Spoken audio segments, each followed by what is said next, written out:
Miss হবে না আপনার পছন্দের টিভি শো। দেখুন জি5 অ্যাপে একদম ফ্রি।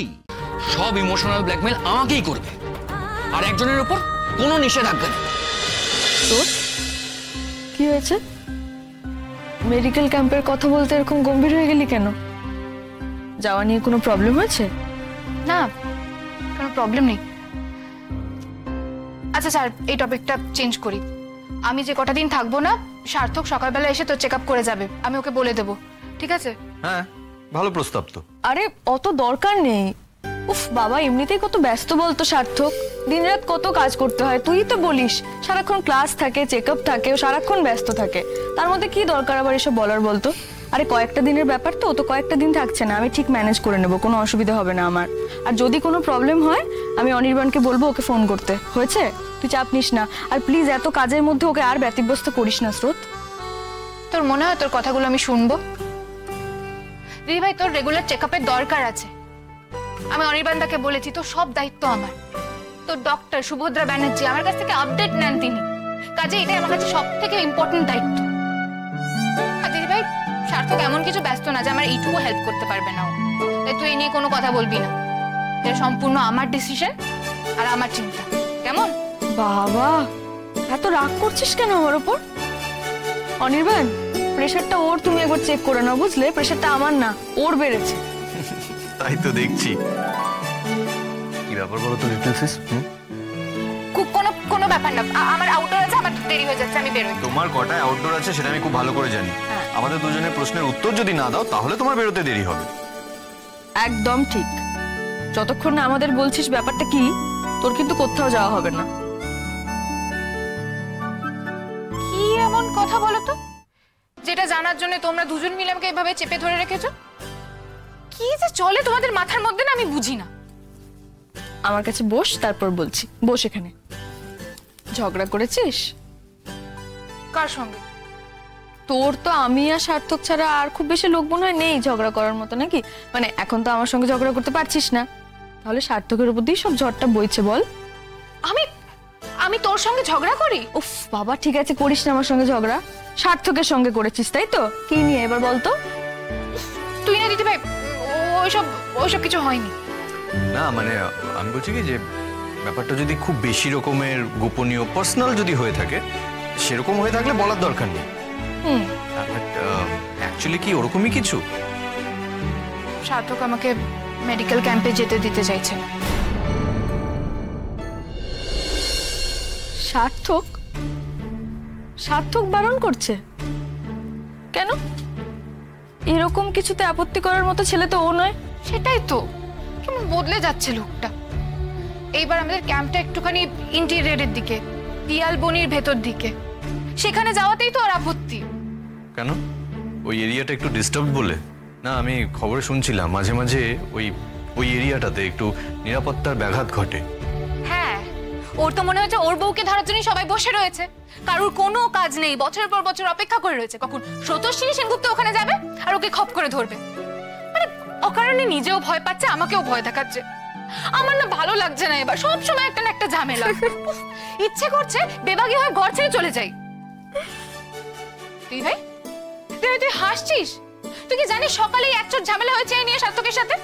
বাপি এক কথায় রাজি, কিন্তু উনি রাজি নন কিনা আমাকে ওখানে যেতে হবে না। আচ্ছা, এটা কোনো কথা তুমি বলো? এটা কোনো কথা? আমি কি একা যাচ্ছি, নাকি আমি কোনোদিনও আগে ক্যাম্পে যাইনি? আমি যখন ওর কলেজে পড়তাম, ও তো কত অজপাড়া গায়ে আমাদেরকে ক্যাম্পে নিয়ে গেছে। তোর মনে আছে? তোর মনে আছে একবার ক্যাম্পে গিয়ে আমার কেমন জ্বর এসে গেছিল? হ্যাঁ, খুব ভালো করে মনে আছে আমার। তা আবার মনে থাকবে না?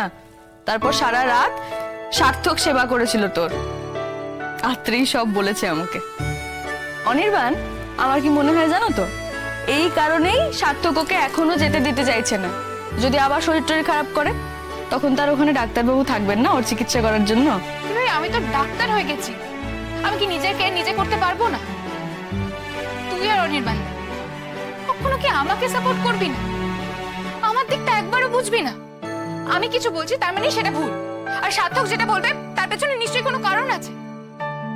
আচ্ছা দিদি ভাই, এখন তো আমি ডাক্তার হয়ে গেছি, এখনো কি আমি নিজের মতো করে ডিসাইড করতে পারবো না আমি কোথায় যাব, আমি কার চিকিৎসা করব?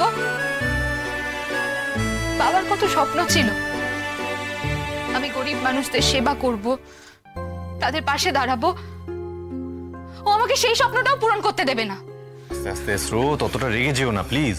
আর সার্থকের ব্যাপারটা আমি বুঝি, ও কেন উতলা হচ্ছে সেটা আমি খুব ভালো করে বুঝতে পারছি। আসলে কি জানো তো, তোমার দিদিভাই যখন চাকরি করতো, ও যখন অফিসে যেত, তখন আমারও না ঠিক এই ধরনেরই কিছু ফিলিংস হতো। আমার মনে হতো ওখানে কিছু কিছু দুষ্টু লোক আছে যারা ওখানে বসে আছেন শুধুমাত্র তোমার দিদিভাইকে দেখবে বলে। আমার মনে হয় সার্থকেরও ঠিক এরকমই কিছু হচ্ছে। তাই রাগারাগি করো না, রেগে যেও না, ওর দিকটাও একটু বোঝার চেষ্টা করো। হ্যাঁ, তাছাড়া সেবা করার সুযোগ তুমি সারা জীবন পাবে। সার্থক যখন মানা করছে এবার যেও না এবার। বাবা বাবা, কি ভালো সলিউশন। একটা মানুষ বোকা বোকা কারণে বোকা বোকা কথা বলবে আর আমি শুনে নেব। সরি গো, আমার না অনেক কাজ আছে। আচ্ছা আচ্ছা ঠিক আছে, বলছি শোন না, ওকে একটু ভালো করে বোঝা, ঝগড়া না করে একটু ভালোভাবে বোঝাস, দেখে এসে বুঝে যাবে। শোন না, আমার না অত সময় নেই, আমি চললাম, তোমরা এই কথাগুলো বলতেই থাকো। আরে আমার কথাটা শোন, স্রোত, আমার কথাটা শোনো। স্রোত, আমার বাবা, তুমি এক কথায় স্রোতকে হ্যাঁ বলে দিলে, আগে পিছে কিছু ভাবলে না। আগে পিছে ভাবার কি আছে? সিনিয়র ডাক্তাররা জুনিয়র ডাক্তারদের নিয়ে মেডিকেল ক্যাম্পে যাচ্ছে, তা পারমিশন চালিয়ে দেবো না? না, দেবে না। আরে পারমিশন তুমি দেবে না। আমি তোমাকে যত দেখছি না আমি অবাক হচ্ছি, শুধু অবাক হচ্ছি না, হতাশ হচ্ছি। একজন ডাক্তার তুমি নিজে, তুমি আরেকজন ডাক্তারকে মেডিকেল ক্যাম্প অ্যাটেন্ড করতে বারণ করছো? ঠিক আছে, আমি তাই করছি, কিন্তু স্রোতের ওই পিয়ালবনিতে যাওয়া চলবে না। ওখানে যাওয়াটা ওর জন্য বিপজ্জনক বাবা, তুমি নিজেও সেটা জানো। আর বিপদ হলে তো সকলের হবে, স্রোতের একার তো হবে না। তাই বলে ওইরকম একজন efficient doctor medical camp attend করবে না? ভয় পিছিয়ে যাবে। তুমি তো নিজেও অ্যাটেন্ড করেছো, তখন তুমি বারণ করিনি। অবশ্য আমি বারণ করলে তখন ওইখানে তুমি চেম্বার খুলে বসে পড়তে, এটা আমি জানি। ওই পিয়ালবনিতেই তুমি গিয়েছিলে, আরো ইন্টেরিয়ারে, তখন তোমার পা ভাঙা ছিল, পায়ে প্লাস্টার করা ছিল, সিনিয়রটা তোমাকে বারণ করেছিল, তুমি কথা শোনোনি। আর পিয়ালবনি এখন অনেক সেফ, আমার মনে হয় না স্রোতে কোনো প্রবলেম হবে। উফ দাদা, তুমি ঝগড়াঝাটি থামাও তো, সেটা খেয়ে দিয়ে বেরোবে এখনো। ঝগড়া করা হচ্ছে না, একজন এনে তর্ক করছে, গোয়ার তুমি করছো, তাকে বোঝানোর চেষ্টা করছে। ঠিক আছে, বেরোবার সময় তোমাকে আর কিছু বুঝিয়ে কাজ নেই। ও খেয়ে নে তো। ওই দেখো, আরে উঠে পড়লি কেন? খাবারটা পাতে খেয়ে নে না, সারাদিন খালি পেটে থাকবি নাকি? আমার খাওয়া হয়ে গেছে, আমি আর খাবো না। কি আশ্চর্য বলো তো, এ বললে হবে না কিন্তু বাবু। তুমি জানো কত মানুষ খেতে পায় না? দুধ তো সব ইমোশনাল ব্ল্যাকমেল আমাকেই করবে, আর একজনের উপর কোনো নিষেধাজ্ঞা নেই। আর কে করলো ইমোশনাল ব্ল্যাকমেল?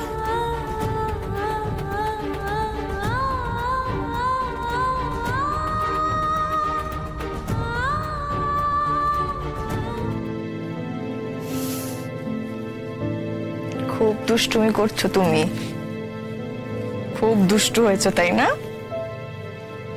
একবার কোলে পাই তোমাকে, তারপর দেখবে ছুটকে না একেবারে কুচি করে দেবো।